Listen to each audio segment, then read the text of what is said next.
Allahumma salli ala Muhammad wa sallim. sallallahu alayhi wa sallam. Ẹ yóò bọ́ anabi dáadáa ni. sallallahu alayhi wa sallam. Bàbá wa alálàbí. masha allah.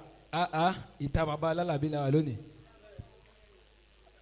Sheikh Isa kun fayakun. masha allah. Ẹ dákun ẹ jókòó ẹ dákun. Mo fi bàbá aláyìn lábẹ́ yín ẹ dákun. Ẹ dákun mo fẹ́ máa rójú àwọn àgbàlagbà ń kalẹ̀. Hayakumul anakumullah. masha allah. Anakumullah. masha allah. masha allah. Ẹ jẹ́ kí n wọlé níbi tí ó ti rọrùn. masha allah. Nígbà tí a wá sí ìta bàbá mi alálàbí. baba alalabi Sheikh Abdulrazak. dawla hayata. Kàyí tí ń wí ikún kíkí Ọlọ́run àti ànábì. sallallahu alayhi wa sallam. Torí ẹlòmí yóò mú kọ́ gbóná. Yóò ní kódà kò kí Ọlọ́run kò kí ànábì ó kàn bẹ̀rẹ̀ sí sọ̀rọ̀ ni. Téèyàn bá ti yanjú nínú ká sọ̀rọ̀ dáadáa kò síbi tó lè gbà wọlé. Bàbá alálàbí bàbá yìí máa ń ṣe mí lè mọ̀ púpọ̀. adamallahu ayatahu. Torí Ọlọ́run kẹ́ wọn púpọ̀ ó sì ṣàánú wọn. Mo rántí bàbá wa Khalifa Akinlapa ni wọ́n ní kí wọ́n ṣe lecture. Bàbá yẹn wá kọrin kan fún wọn mo wá dì í mú. Ẹlòmíì lè máa gbọ́ ní orin àmọ́ tí gbogbo àwọn kúlà fáwọn bá gbọ́ orin yẹn ó tó wọn tó lé bàbá wọn. Kò ní jẹ́ nǹkan ó máa dàrú. Kò ní jẹ́ káwọn ọmọ tí wọ́n gbalẹ̀ kéwù bàbá rẹ kọjá kò ní jẹ́ kí wọ́n máa rí bàbá rẹ fi látara rẹ ọ̀rọ̀ pọ̀ ń bẹ púpọ̀ máa wá fi yẹn kí bàbá mi alálàbí níkàlẹ̀ adamallahu ayatahu. ẹ ní ṣéwù dáadáa ṣéwù. bàbá wa Akinlapa wọ́n ní kí kálukú tún lè bàbá ẹ ṣe kí kálukú tún lè bàbá ẹ ṣe. Bàbá ń bẹ láyé bàbá ò sí mọ́. kálukú. Bàbá alálàbí bàbá àlífà wọ́n tún ti lé àwọn bàbá wọn ṣe. Kí kálukú tún lé bàbá ẹ̀ ṣe. Kí kálukú tún lè bàbá ẹ̀. Al-Mubarak. Bàbá ń bẹ láyé bàbá ò sí mọ́. bàbá alálàbí bàbá àlìfà Wọ́n ti tún lé àwọn bàbá wọn ṣe. kí kálukú tún lé bàbá ẹ̀ ṣe. Kí kálukú tún lè bàbá ẹ̀ ṣe. Bàbá ń bẹ láyé bàbá ò sí mọ́. Bàbá ń bẹ láyé bàbá ò sí mọ́. Kéwúyẹ́mí àgbà bàbá àlífà wọ́n ti tún lé àwọn bàbá wọn ṣe. Bàbá kéwúyẹ́mí. Kí kálukú tún lè bàbá ẹ̀ ṣe. Bàbá ń bẹ láyé bàbá ò sí mọ́. Kéwúyẹ́mí àgbà bàbá àlífà wọ́n ti tún lé àwọn bàbá wọn ṣe. torí pé àwazùmúra lóní làwàní àwazùmúra lóní làwàní tí n bá tẹ̀sí ìpìlẹ̀ tèmi náà zùmúra mo ti jáde bàbá mi onílàwàní ni bàbá mi kéwú lọ́dọ̀ bàbá àgbà nífàlókun tí bàbá nífàlókun tí wọ́n kéwú ní ọ̀dọ̀ bàbá níkọ̀tún bàbá mi ni àkọ́kọ́ ajẹ́rẹ́sì tí bàbá wa nífàlókun wá ní ọlọ́run fi èmi náà ó fi sẹ̀san fún wọn ní lára bàbá Al-Muktari àwazùmúra lóní làwàní àwazùmúra lóní làwàní ọmọ ẹlẹ́ aláwa ní tàwa gbogbo ìjọ lónìí lógo wa kí kálukú tún lè bàbá ẹ ṣe. mi níbẹ̀ gba àsìkò kálukú tún lè bàbá ẹ ṣe bàbá ń bẹ láyé bàbá ò sí mọ́ kí ọba alálàbí bàbá àlífà wọ́n ti tún lé àwọn bàbá wọn ṣe. nínú ẹ̀kọ́ tí a kọ́ lẹ́nu bàbá Al-Muktari adamallahu hayatahu. tí bàbá bá ń bẹ níjòkó kan táwọn á pe lecturer kó wá ṣe wáàsí bàbá kì í láìkí ká gba àsìkò kí bàbá wa Sheikh Ahmed Labib kí wọ́n má bínú mo ti dàníyàn pé nílò jù ìṣẹ́jú márùn-ún nílò jù lọ àmọ́ nítorí bàbá wa Ahmadu Labibu Adamallahu hayatahu. àfáàwọ̀ àgbà láwùjánib torí inú muskila tá a máa ń ní tí a bá dòde tá a bá ní ká wá sọ̀rọ̀ ó ní pé a máa dààmú fi kayfa nuhayyi al-abakira min al-ulama kathiran ma natahayyar jiddan pé bóò ni mo ṣe fẹ́ kọjá àmọ́ tẹ̀yàn bá ti mọ násù kínní kan sí kejì ẹ̀ ń ta lẹ́nu bàbá ọlọ́run má jẹ́ wọ́kùn Àmín. mo ń fi ẹnu bàbá mi àgbà Al-Mukhtar tí n bá ti ń fẹnu wọn kíyin bá nì mo gbà pé mo ti ṣe istifawu athana torí mo mọ̀ pé olólùfẹ́ lẹ́jọ́ jẹ́ àfáwọn àgbà aláwùjánib ibẹ̀ ni màá gbà wọlé sí kíkí ànábì àmọ́ ọ̀rọ̀ tó sọ ni mo fẹ́ fi kíyin aláwùjánib nígbà tó fẹ́ jẹ amiru shuara ní ọdún 2012 tí mi ìbá gbàgbé ó ní amiru nílùú misro ni ọmọ misro ni ó wá fẹ́ kọrin inú orin tó wá kọ ó ní sọ̀báhù lè kọ́ ìrì wà súkàr wàríhù lìmí síkì wàlà àǹbar falaka òfun alámísírì fàfínà jẹ́ìṣù nàlẹ̀ azhar wàfínà àwòlíyàwó la ìthùmánìlúwàlẹ̀ azhar. èmi wá yí padà pé masáwù lè kọ́ èrè wá sukar. ẹ kúrò lẹ́ àfa àwọn àgbà. masáwù lè kọ́ èrè wá sukar. ìjọba gbogbo àwọn àfa àṣekù làbí. masáwù lè kọ́ èrè wá sukar. akínyìn sílùú èkó táyìn ti bọ̀ láti. wàríhù lè mísíkì wàlà àǹbar. àfi gbogbo tí ń rún jòkó yìí àfi kẹ́yìn náà. fàlà kọ́fùn alánáfúsí. ìjọba orí ti ẹ bẹ̀rù tẹ́lẹ̀.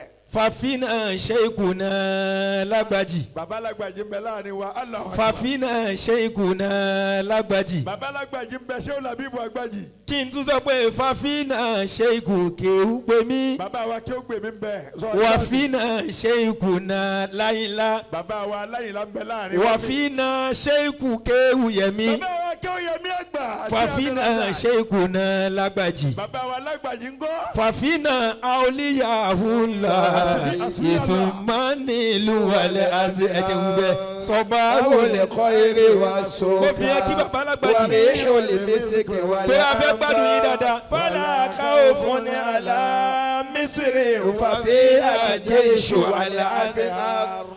Wàfí àwòlíyàwó la ìsúnmánìlúwàlẹ̀ àṣẹ àrùn. ní táwọn èèyàn máa sọ òun náà ni pé tẹ́nìkan bá ti ga wọ́n máa wo ibi tí ó wò sí.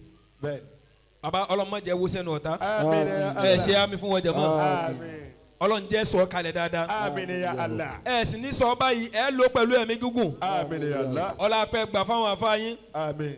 ọlá la hawla wala quwwata illa billahi al-aliyyil azim. ẹ dákun ẹ má bínú pé bó ti mọ́nu. afáwọn aláwùjáni tí mo sọ lẹ́ẹ̀kan òun ló wá pé ya Rabbi bàbá wa Mubarak níjọ́ tí wọ́n ti gbọ́ ṣẹ̀rítọ̀ èmi èso olórin sẹ́mi pé yìí mo rí kọ fídì àwọn bàbá wa Sheikh Ahmed Kéwúyẹmí ni àmọ́ nínú àlùbáríkà bàbá wa bàbá àgbà aláyìnlá Adamallahu hayatahu. adamallahu hayatahu. mo study wọn púpọ̀ èmi máa wá gbẹ́sẹ̀ tá bá ti gbẹ́sẹ̀ Ó sọ pọ̀. tọ́ bá ti ní role model ọ̀ ní dààmú Ó pọ̀. ọkàn jẹ́ ó gbẹ́sẹ̀ ìwọ náà ó gbẹ́sẹ̀ síbẹ̀ tó bá ti gbẹ́sẹ̀ mi ọ̀tún gbẹ́sẹ̀ síbẹ̀ kò sí ti ń kó dààmú bá wa ibi ànábì gbẹ́sẹ̀ sí àlè gbẹ́sẹ̀ sí mọ́ni tábà ní kí ni ti ń da yẹ́rú àgbẹ́sẹ̀ síbi tá ànábì gbẹ́sẹ̀ sí èmi wá ń wo bàbá yìí gbogbo àwọn mumayezat tọ́lọ̀ ń kó sára wọn èmi máa ń du pé èmi náà fẹ́ nírú ẹ̀ láì ṣe pé a fẹ́ lé wọn kúrò lórí àga torí ọmọ mi ò mọ tẹ̀ láfa rẹ̀ ó fẹ́ jòkó síbi tó wà ní. Baba Al-Mukhtar adamallahu hayatahu. ọlọ́run mọ́sá jẹ́ kí kárí yín pẹ́ àmín. mo fẹ́ manage time yín ló jẹ́ kí n wà nínú hayrọ̀ báyẹn. masha Allah. Allahu Janibu wá ń sọ pé ya Rabbi ọlọ́run o. bàbá Kéwúyẹmí mo nígbà tí wọ́n gbọ́ kẹ́sẹ̀tì yẹn náà wá pè mí wọ́n láwọn láìkì ẹ̀ wọ́n láwọn fẹ́ mo kàn so mọ́ra wọn ní. átífà yẹn sì wá látara wípé wọ́n ní kí n kọrin kan mo fẹ́ já síbi ọ̀rọ̀ ànábì wọ́n ní n kọrin kan gbàtẹ́ nìkan fẹ́ ṣe birthday Imam Kubayakun ẹgbẹ́ Imam Kubayakun sọ pé mo ní ká lọ jòkó wọ́n ní ẹgbẹ́ wa àjọ máa ṣe birthday fáwọn èèyàn ńgbà táwọn èèyàn fẹ́ pa wá lágbègbè kínní máa dín mọ́ní àjùbí tá à ń gbà yóò di lọ́wọ́ la fi pàtì pé àkọrin birthday mọ́. Masha Allah. ní tí mo wá fẹ́ fààyàn ni pé téèyàn bá sọ̀rọ̀ ẹ̀ má nàbì ayé rẹ̀ ó mọ̀ dán tó bá wà nínú òkùnkùn yóò jáde. àfàwọn Allahu Janib ó ní ya Rabbi salli ala nabi Muhammadin wa muna asalamaka Rabbi kayfa tasha'u ó wà ní anta alladhi ya Rabbi ta'arifu qadirahu wala alimuna wáyé ndàràwò juhala'u. bàbá tiẹ̀ ma bí wọ́n sì ká ànábì wọn àtúmọ̀ àmọ́. ó ní wọn mọ ànábì tó ọlọ́run làbá lílífàtì ní àkọ́kọ́ dìrì yìí. ó tójú wọn dá. ẹ wà rí ṣe Ibrahim Niyas nígbà táwọn fẹ́ sọ̀rọ̀ tí wọ́n ń pa ànábì ṣe Ibrahim ní aliktubihi wà nasu fi sinatil karo èmi ò ṣèrànù rí mo jí báyìí mo jí sẹ́nu ànábì ni nígbà tí àfa àbúṣe rí bẹ́ẹ̀ sọ tiẹ̀ ó ní wà múnzu alzamtu afkari mada'iyahu ó túmọ̀ pé àfa àbúṣe rí ti kọ́kọ́ yà lọ tẹ́lẹ̀ ńgbà tó yá ó padà ẹ wá rí pé òǹdí wọn bí kó wá bá ti súnmọ́ ànábì bó bá ti gbà ànábì mú tó bẹ́ẹ̀ ni ó ṣe máa hàn sí. mo wá fẹ́ fi orin yìí tán ní tí àfa wa Al-Mubarak ọlọ́mọ̀sípẹ̀ yìí ṣàṣemọ́ tí wọ́n ní wá kọ èyí páwọn láìkì ẹ̀ mo fẹ́ fi ṣàkàjúwe nígbà tó kọ́kọ́ fẹ́ jáde nígbà tá à ń sọ̀rọ̀ bẹ́ẹ̀dẹ̀ yẹn àwa kọ́ èmi àti Imam Kubayakun ẹni tá a kọ́ fún jẹ́nà síra àwa ni salamu aleiki Taiwo salamu ala Nasiro salamu aleiki Taiwo salamu ala Nasiro gbogbo olólùfẹ́ òdodo tá ń sọ páwọn fẹ́ Nasiro òní lọ́jọ́ ìbí rẹ̀ kẹ́ tètè wá báwa kì í Nasiro àní èjìrẹ́ níjọ́ tí a bí Nasiro ọjọ́ ọmọ gbàgbé mọ̀ ló jẹ́ ìyá ń pè ọ̀kan mo fẹ́ èjì mọ́ ló wọlé tọ̀ mi wá Ọ̀ṣun náà ti bí Nasiro ṣùgbọ́n lùtógò lè èjìrẹ́ ń gbé lọ́la akóredé Muhammad kólúwájọ́ okóredélé awakọ̀ orin yẹn wá lọ ó wọnú atẹ́gùn bí ìgbà pé àwọn èèyàn láwọn láìkì ẹ̀ àmọ́ kò ní tìṣàrù àwa wò pé orin tó dáa báyìí wọ́n sì ń kọ̀ dára rẹ̀ kò sí ní tó dáa káfí kí Ànábì Muhammad òun ló wá bí atifa ti sàlámù alá Muhammad Imam ẹ̀ mọ̀ tí mo fẹ́ ká ṣe mi ì fẹ́ kán lùlù sí mo fẹ́ wo iye àwọn ẹyinjú tí wọ́n fẹ́ rà Ànábì ẹ̀ náwó báyìí ẹnna wọn báyìí tó bá fẹ́ ànábì wàá máa wá juwọ́ sí ànábì wàá máa wéèfù ẹ̀ báyìí mo fẹ́ kí a fi ohun àrò ká fi kọ́ ká fi ẹ̀mí wa sọ́dọ̀ ànábì amápadà fi lulu sí àmọ́ alákọ̀ọ́kọ́ ẹ sọ pé salamu ala Muhammad salamu alayka Toha salamu ala Muhammad. alikamawi mo fẹ́ gbóhùn wọn ni gbogbo yín nínú ọ̀lù yìí ẹnà wọ́n sàn nábì ẹ pé salamu ala Muhammad salamu alayka Toha.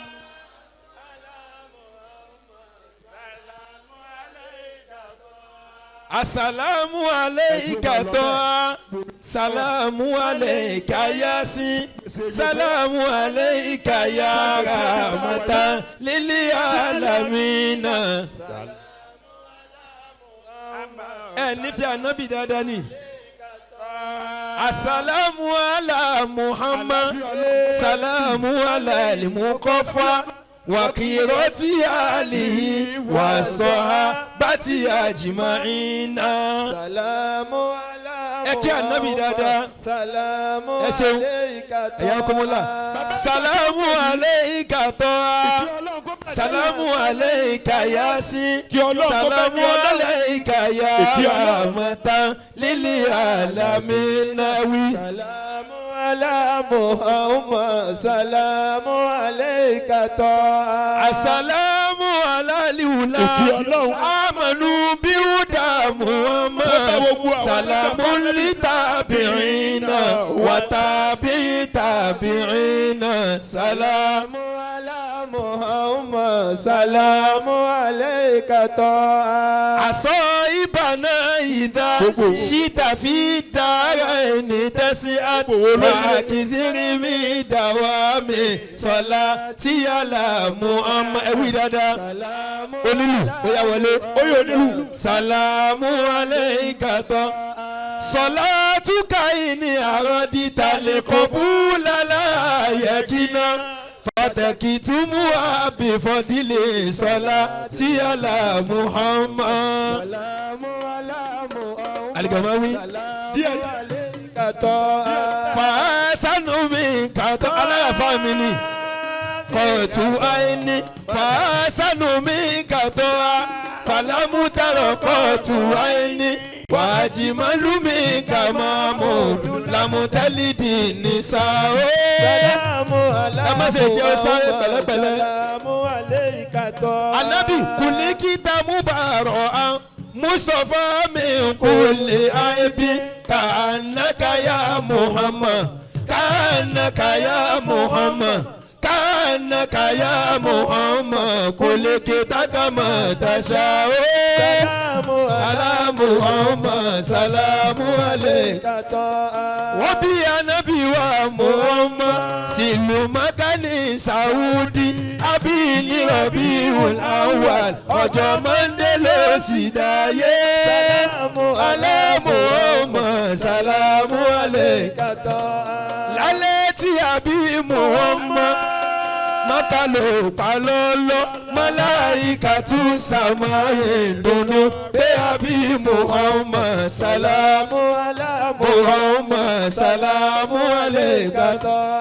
ó dé sídìlé Kùrẹ́ṣì ìran Háṣímì yìí ló jẹ́ níbi tàti bí Muhammad wọ́n bí tóbìnrin òbírí níbi tàti bí Muhammad wọ́n bí tẹ́nìkan òbírí salamu ala Muhammad salamu alayka. àti pé Àlímátù ló fún lọ́mú fọdún márùn tí òkè títọ́ tó sì tọ́ Muhammad orí tẹ́nìkan òrírí. Salamu ala Muhammad salamu alayka. sẹ́gbọ́ gbogbo ayé máa ló dojúrú òde ló tán máa lẹ̀ fàyè ọlọ́run ló wúlò máa fi ṣe ìbùkún fún gbogbo àgbáyé.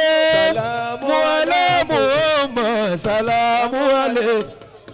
àníjọ́ ọlọ́run fẹ́ ṣàánú wa tó fẹ́ ṣàánú nígbà ọlọ́run fẹ́ ṣàánú wa tó fẹ́ lé dààmú lọ fàyè farisala Mustapha ramata lílé alamina. Salamu ala Muhammad salamu alayka. ṣẹ́gbọ́n pé ọlọ́run tó ní wá mọ̀ wá wá ó mọ̀ wá wá ọlọ́run tó ní wá mọ̀ wá wá ó mọ̀ wá wá ó mọ̀ pa ó lè ṣe déédéé ó mọ̀ pa ó lè jókòó jẹ́ ó mọ̀ pa ó lè mọ̀ wá ara ló bá jà wá sàṣàlátù kàlẹ́ ohun tí ó sì pẹ́ wá. Salamu ala Muhammad salamu alayka. aláàánú ni lọ́nà gbogbo ọ̀hún fún Rahimu ló jẹ́ kò sí irú ẹ̀dá Muhammad bèbí tàbí púpọ̀ tọ́ rẹ̀ salamu alayka. Salamu alayka. Kódà àjàbá ní kìsọ́lùkà ànábìyà Muhammad.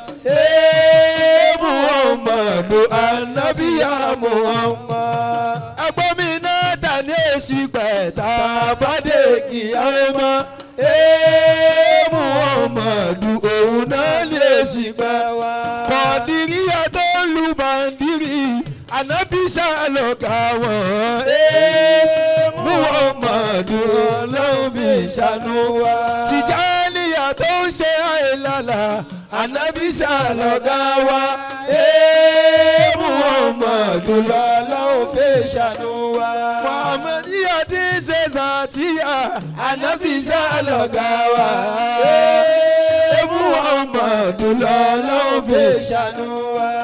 Àlìhúdà tó ń ṣe Zàtíyà ànábì ṣàlọ́gà wa. Muhammadu ọlọ́run fi ṣàánú wa. Ànábìlà tó ń dìwọ́ máyà ànábì sàlọ̀gá wa. Muhammadu lọ́lọ́run fi ṣàánú wa. Ẹ̀dá oníṣẹ́ ńlá gbọ̀wọ́ mi. Ànábì gbọ́wọ́ mi. Wá gbọ̀wọ́ mi. Ànábì gbọ́wọ́ mi. Ọmọ mi náà gbọ̀wọ́ mi. Ànábì gbọ́wọ́ mi. Bàbá Rúkáyà gbọ̀wọ́ mi o.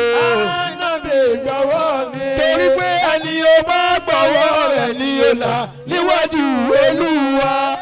Abiyamọ bọ̀já gbọ̀gbọ̀rọ̀. Oníṣẹ́ ńlá o. Abiyamọ bọ̀já gbọ̀gbọ̀rọ̀. Allahumma salli ala Muhammad. Allahumma Annabi salli ala Muhammad. Ya wasiyali ihsani salli ala Muhammad. Allahumma Salli ala Muhammad. Rasulallah. Ànábì Muhammad. Ẹ̀wí dáadáa. Ànábì Muhammad. Rasulallah. Ànábì Muhammad. Ya Taha. Ànábì Muhammad. Rasulallah. Ànábì Muhammad. Ya Muhaiminu. Ànábì Muhammad. Rasulallah. Ànábì Muhammad. Ya Amidu. Ànábì Ya Muhammad. Muhammadu. Ànábì Muhammad. Rasulallah. Annabi. Annabi Rasulallah. Ànábì Muhammad. Muhammad Rasulullah. Rasulallah. Rasulallah. Kashifa lugummati. Ànábì Rasulallah. Annabi. Rasulallah. Rasulallah. Ànábì Ẹ̀yin mo níṣẹ́ ńlá. Ànábì Muhammad. Ẹ bá mi rí dáadáa. Ànábì Muhammad. Alihuda. Ànábì Muhammad. Alihuda. Ànábì Muhammad. Alihuda. Anabi. Wẹ́lo. Ìwọ tó o dá Anabi mọ̀ yóò bọ́ Anabi Muhammad kó ṣàlàjọ dáadáa. Sallallahu alayhi wa sallam. Báàmì àgbà Sheikh Abdul Wahid Àríṣekọ́lá. Ìmáàmù àgbà. Tó o bá ń gbọ́ wọ́n gbé mi débẹ̀ ẹ̀yin gangan lẹ́ni lógo yẹn sà. Wàláhì. Ṣe mistake pé ẹ̀yin náà lẹ ṣe. Báàmì Ọlọ́run ní jó bàjẹ́ láíláí. Amina. Ọlọ́run wọlé ànábì tó ti ń gbè yín náà látàná. Ọlọ́run o èyí dẹ́ tún ṣe fún wa yìí jẹ́ kẹ́yìn náà rí ládàá oríire ń bẹ̀. Àmín. Àwọn tó ń ṣe amínà ti bízì. Amina. Ọlọ́run má palà ká ẹ̀yin o. Àmín. Ọlọ́run má palà ká ẹ̀yin o. Àmín. Alibarika nábì lọ́dọ̀ Ọlọ́run. Àmín. Ọlá wàlá hawla wàlá quwwata. Illa billah. Ẹ jẹ́ àbá lọ́rọ̀ dọ́ bàbá mi àgbàlì húdàlẹ̀ kẹ́nà. Wọ́n ti ń lọ dákúbá kó kẹ́sẹ́ẹ̀tì yẹn. Jẹ́ n kó kẹ́sẹ́ẹ̀tì fún bàbá ẹ má bínú kí n kàn kó fún wọn ni.